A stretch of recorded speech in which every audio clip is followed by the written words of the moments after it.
Assalamualaikum. Siap.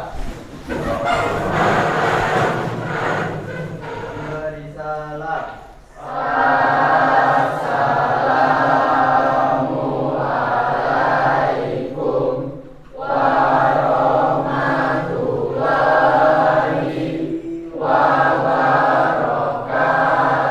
Waalaikumsalam warahmatullahi wabarakatuh. Silakan duduk, mari kita berdoa bersama. Baiklah teman-teman, sebelum memulai pelajaran hari ini, alangkah baiknya kita berdoa bersama iman dan kepercayaan seperti itu. Doa dimulai.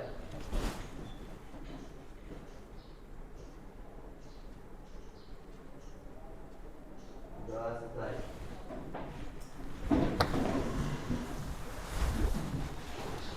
Apa kabarnya pada hari ini? Alhamdulillah semuanya dalam keadaan baik. Ada yang tidak hadir? Hadir semua, Masya Allah. Kehadirannya tetap harus dipertahankan. Semoga kita dalam keadaan sehat supaya tetap bisa hadir ke sekolah untuk menuntut ilmu. Amin ya Rabbal Alamin. Ada yang tahu materi kita pada hari ini? Ya, Davina? Kebijakan perdagangan internasional. Ya, materi kita pada hari ini yaitu kebijakan perdagangan internasional. Yang telah kita sepakati bersama di kelas 12.3, kita harus tetap mengacu pada kesepakatan kelas ini supaya pelajaran kita dapat berjalan kondusif.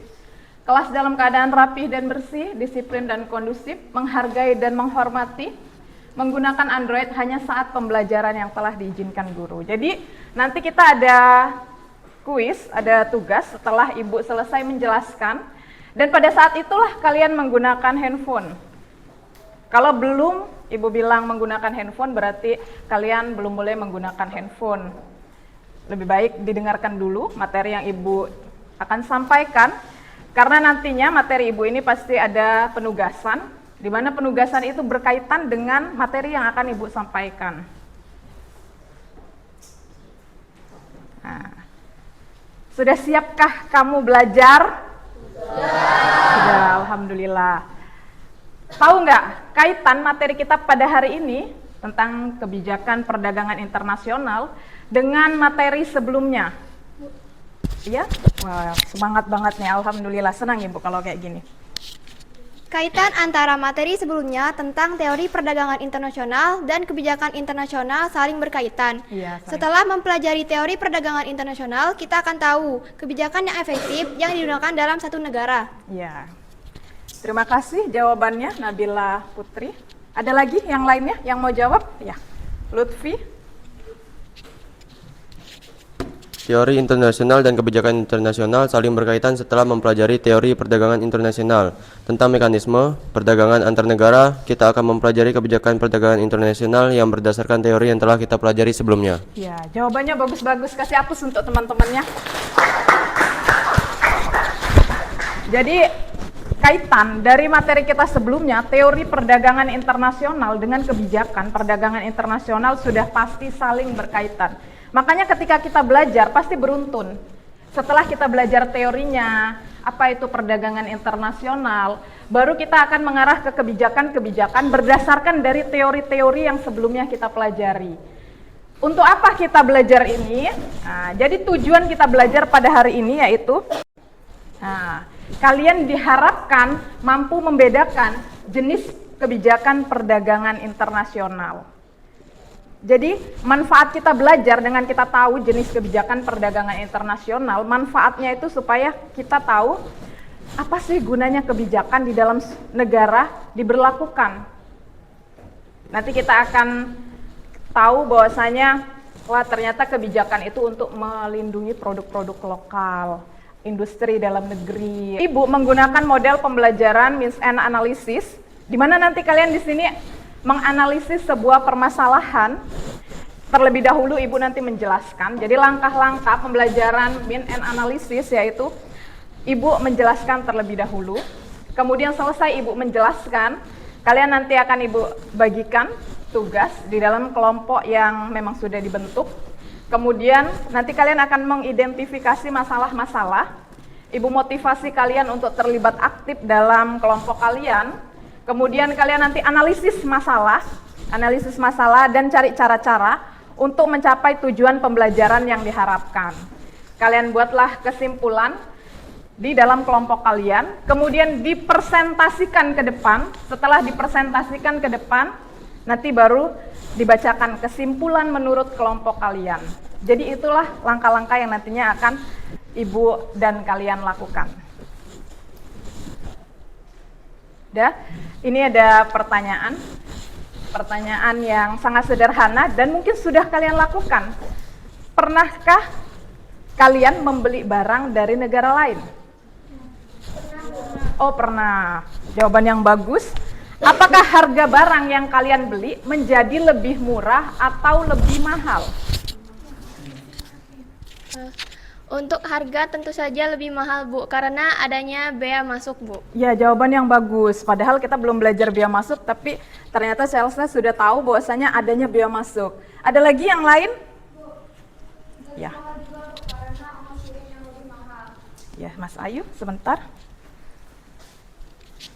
Menurut saya juga lebih mahal, Bu, karena ongkos kirim yang lebih mahal. Karena adanya ongkos kirim. Ya, karena kan biaya perjalanan, operasional perjalanannya. Ada lagi yang lain?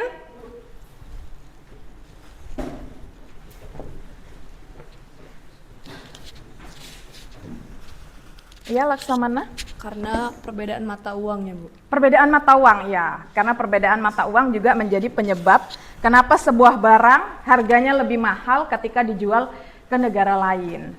Kebijakan perdagangan internasional. Kebijakan perdagangan internasional adalah rangkaian kegiatan atau kebijakan yang diterapkan oleh pemerintah untuk kepentingan nasional. Kebijakan ini juga diterapkan untuk mengatasi permasalahan atau hambatan-hambatan yang terjadi saat kegiatan perdagangan internasional. Yaitu kebijakan proteksi dan kebijakan perdagangan bebas. Untuk kebijakan proteksi berarti kebijakan yang dilakukan untuk melindungi industri dalam negeri agar bisa bersaing dengan produk luar negeri. Jadi ini adalah namanya juga proteksi. Kalau di kebijakan proteksi ini ada 8. Salah satunya kebijakan bea masuk, tadi sudah dijawab kawan kalian Chelsea. Kebijakan bea masuk itu adalah pungutan atas barang impor yang bertujuan untuk membatasi masuknya barang impor ke dalam suatu negara. Jadi dengan cara adanya pungutan atas barang impor diharapkan bisa dibatasi jumlah yang masuk untuk melindungi produk dalam negeri. Itulah kebijakan bea masuk. Sedangkan kalau kebijakan tarif, tarif ini adalah klasifikasi barang dan pembebanan bea masuk dan bea keluar. Kalau tadi bea masuk hanya kebijakan bea masuk hanya barang impor aja yang masuk. Kalau di tarif barang impor dan barang ekspor dikenakan pembebanan. Dikenakan pembebanan bea masuk dan bea keluar. Sedangkan kalau yang kebijakan kota impor, kalau sudah dikatakan kota berarti berkaitan dengan jumlah barang. Makanya kebijakan kota impor ini digunakan untuk membatasi jumlah barang yang diimpor ataupun barang yang diekspor. Gunanya apa? Untuk melindungi produk di dalam negeri supaya jumlahnya terbatasi yang masuk. Kemudian ada subsidi. Subsidi ini sering kita dengar.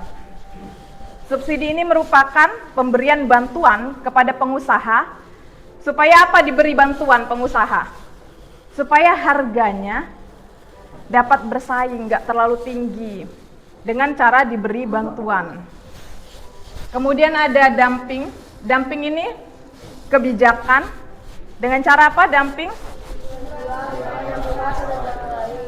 Menjual harga yang murah ke negara lain, tetapi ya menjual harga barang lebih tinggi di dalam negeri. Ini kebijakan yang untuk apa digunakan dumping ini?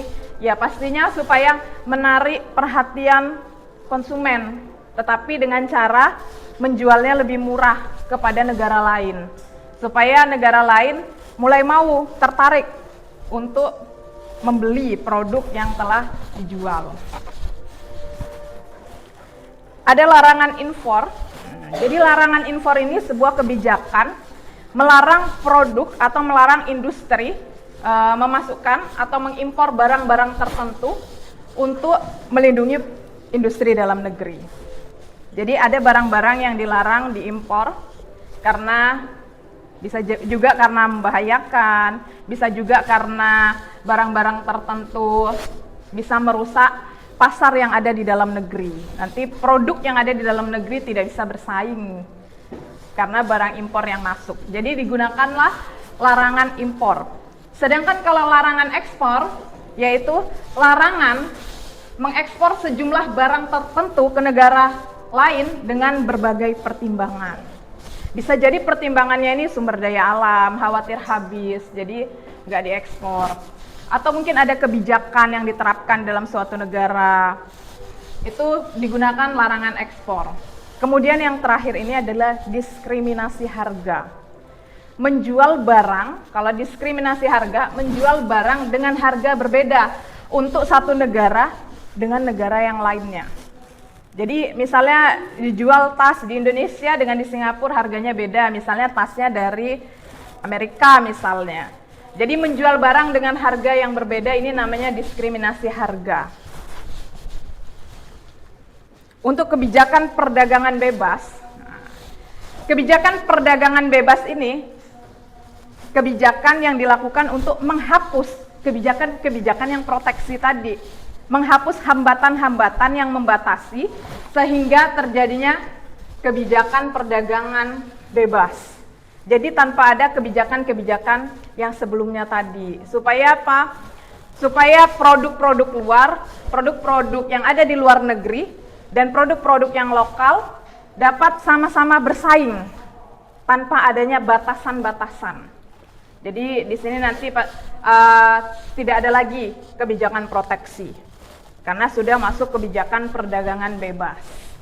Kita bebas membeli barang dari negara lain dan negara lain juga bebas membeli barang dari negara kita. Ini Ibu ada video supaya ini kalian lebih rileks, videonya sekitar 5 menit. Akan diperhatikan.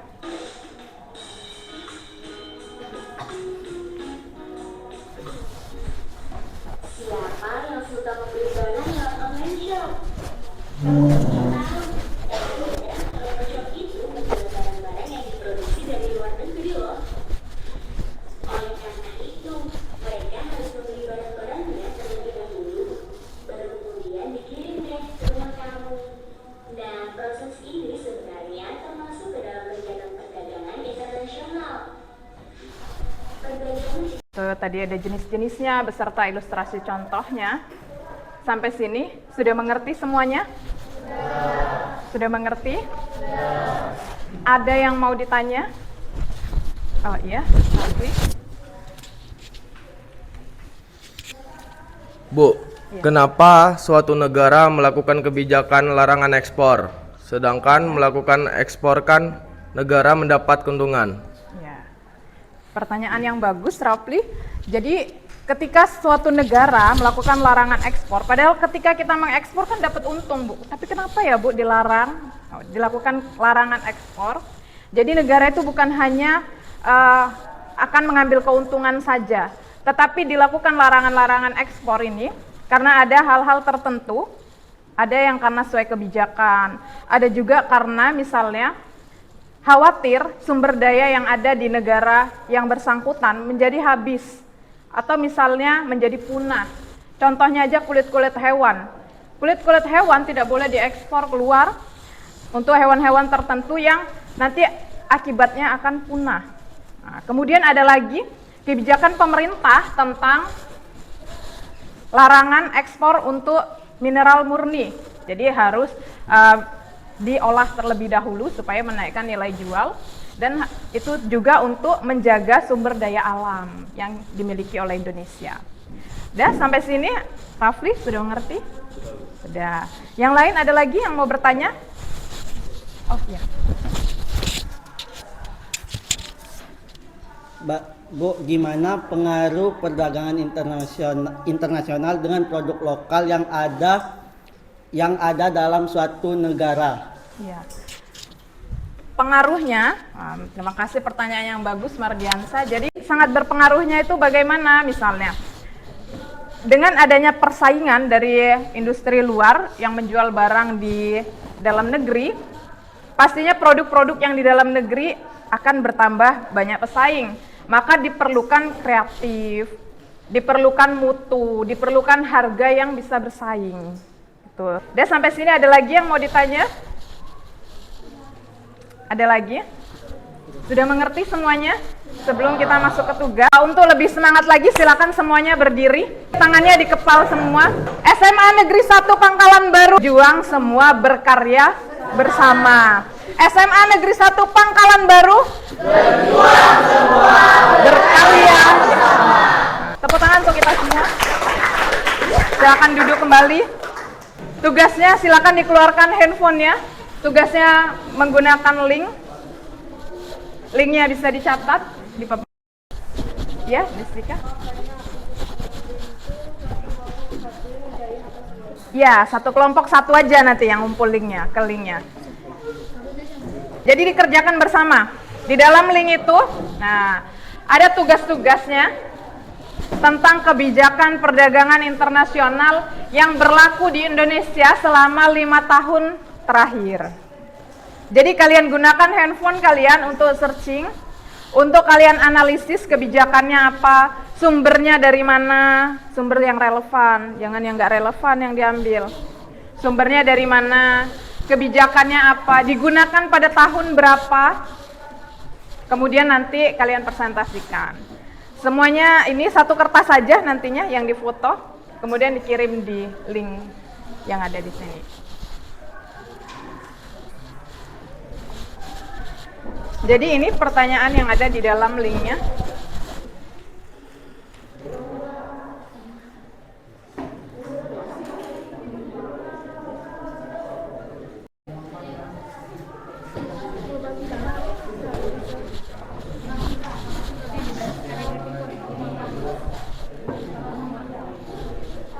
Ya, saling bekerja sama.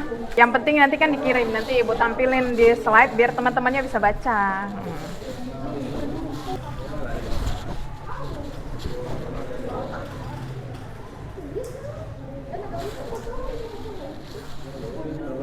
Destika mungkin bisa agak kemari, jadi bisa sama-sama ini, sama kawannya, berdiskusinya lebih enak. Karena terlalu jauh.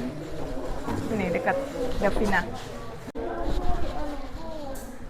Sama-sama nyarinya. Iya, jadi lebih cepat.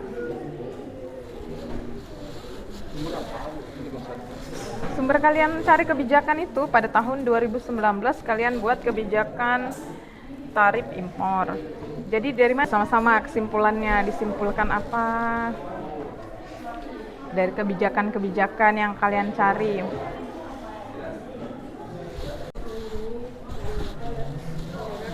Ya, dibantu kawannya.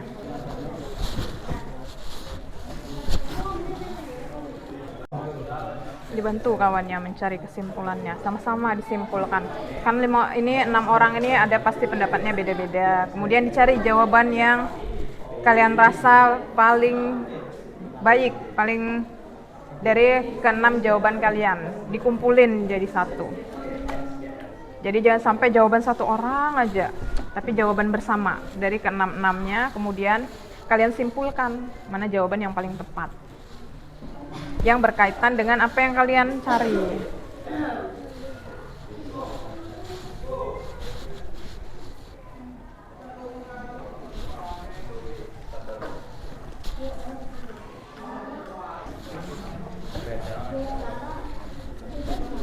Sampai sini ada kendala, ada kesulitan? Tidak ya? Sumbernya, ya. Sumbernya kita cari sumber yang relevan.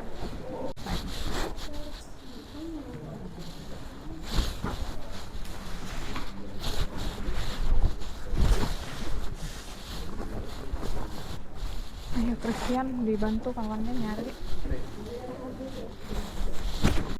Udah, jadi udah semuanya mengirim. Siapa yang mau presentasi ke depan? Ya, kelompok yang duluan selesai ya, bagus ya. Semangat luar biasa. Silakan maju kelompoknya. Kelompok yang lain mendengarkan. Kemudian nanti semua kelompok harus menganalisis, memberikan pertanyaan. Jadi harus didengarkan. Dari kelompok 5 presentasi. Perkenalkan, nama saya Rega Rinaldo sebagai moderator. Saya Rafli Duel Kamil. Saya Deli. Saya Destika Nanda. Saya Davina Nantara Madani. Jenis kebijakan. Tarif impor pada produk baja dan besi. Tahun berlaku 2019. Tujuan penerapan kebijakan untuk melindungi industri baja dan besi dalam negeri dari persaingan produk impor yang lebih murah. Hasil penerapan kebijakan.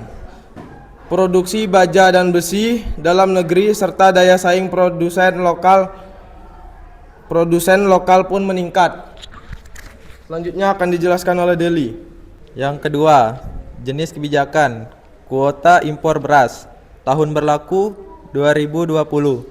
Tujuan penerapan kebijakan untuk mengendalikan jumlah beras impor sehingga turut melindungi petani lokal dan menjaga kestabilan harga beras di pasar domestik. Hasil penerapan kebijakan. Harga beras di pasar domestik menjadi stabil dan kesejahteraan petani lokal meningkat. Selanjutnya akan dijelaskan oleh Destika. Jenis kebijakan yang ketiga yaitu larangan impor limbah plastik. Tahun berlaku 2021. Tujuan penerapan kebijakan untuk melindungi lingkungan dan dari dampak negatif limbah plastik impor.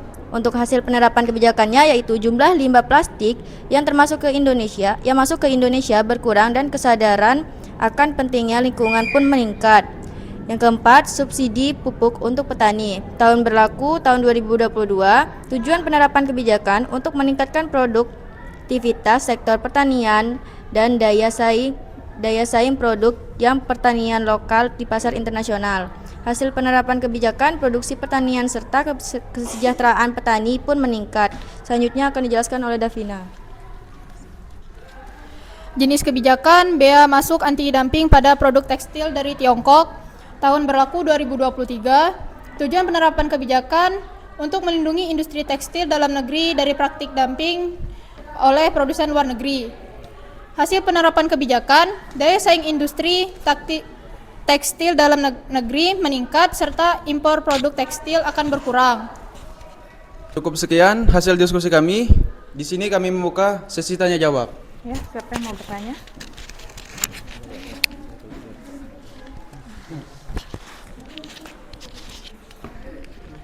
Perkenalkan, nama saya Salsabil. Saya dari kelompok 1.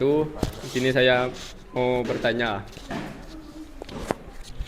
Menurut kelompok kalian, mengapa pada tahun 2019 diperlakukan kebijakan bea masuk? Di sini kami akan menjawab pertanyaan dari setiap kelompok.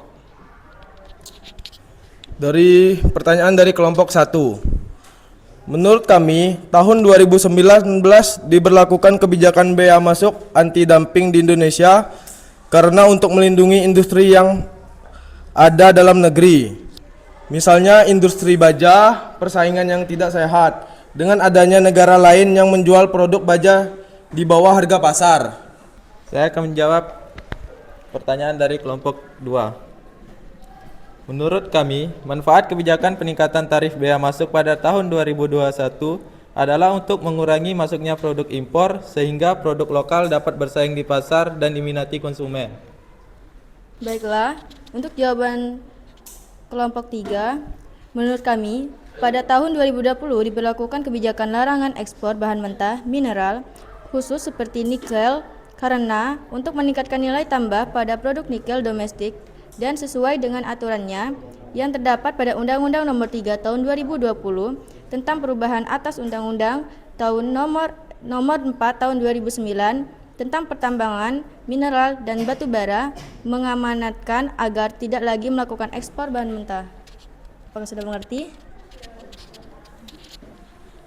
Di sini saya akan menjawab pertanyaan dari kelompok 4. Menurut kelompok kami, negara yang melakukan perdagangan bebas untuk memperluas jangkauan konsumen, meningkatkan perekonomian negara dan sarana pertukaran teknologi, supaya produk lokal dapat bertahan dan bersaing, maka produsen harus kreatif, meningkatkan mutu dan mampu bersaing secara harga supaya tidak kalah saing pada kebijakan perdagangan bebas. Kesimpulan dari hasil diskusi kelompok kami terhadap materi kebijakan perdagangan internasional adalah kebijakan ini memiliki peran penting dalam pertumbuhan ekonomi, efisiensi yang besar, efisiensi pasar, dan hubungan internasional yang harus diimbangi dengan pengelolaan tantangan domestik dan internasional. Cukup sekian hasil dari presentasi kelompok kami. Kami tutup. Wassalamualaikum warahmatullahi wabarakatuh. Waalaikumsalam warahmatullahi wabarakatuh. Kasih aplaus nak untuk kawannya. Ya, sangat bagus. Silakan duduk nak.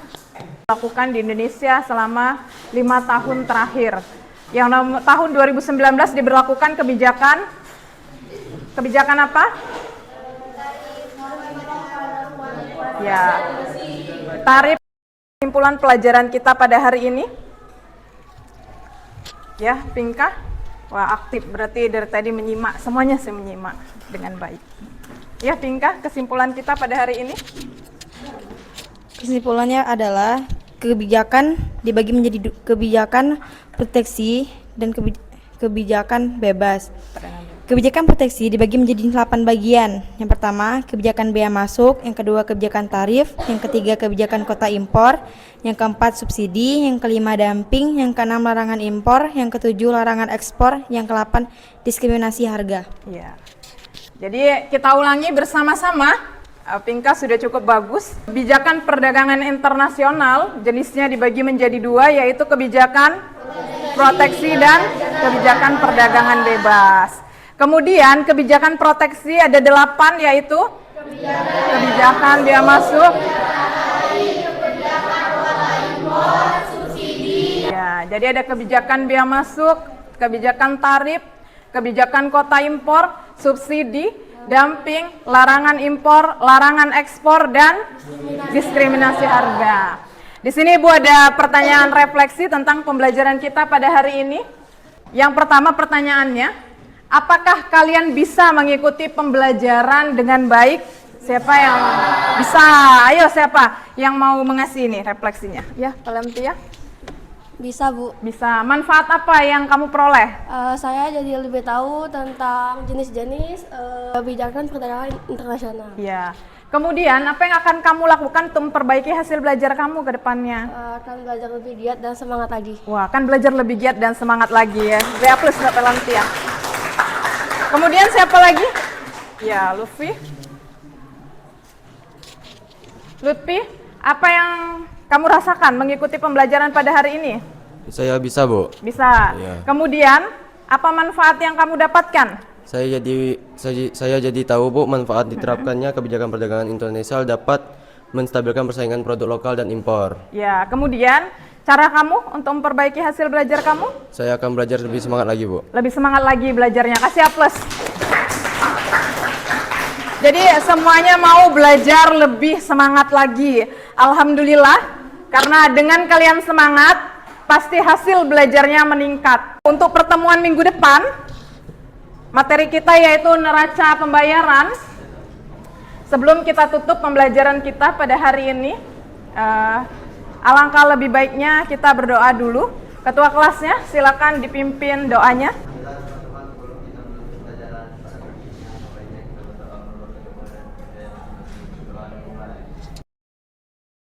Terima kasih atas perhatiannya. Ibu tutup dengan Assalamualaikum warahmatullahi wabarakatuh. Waalaikumsalam warahmatullahi wabarakatuh.